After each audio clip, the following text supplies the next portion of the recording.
At sa iba pang balita, 4 ang nasawi matapos bumagsak ang isang pribadong eroplano kanina dyan sa barangay Malatimon, bayan ng Ampatuan sa lalawigan ng Maguindanao del Sur. Itong kinumpirma ni Patrolman Franz Linasa. Siya po ang Assistant Investigator ng Ampatuan PNP.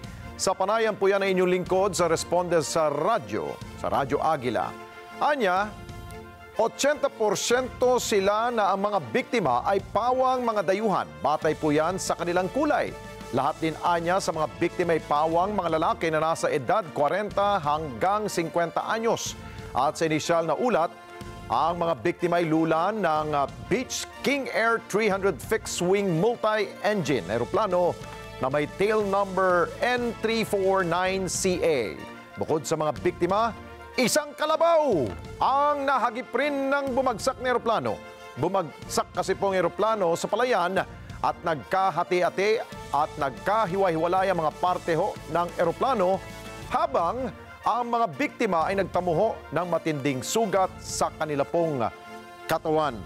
At sa pinakahuling ulat mula sa tagapagsalita ng US Embassy, kanila pong kinumpirma na kinontrata umano ng US military ang naturang eroplano.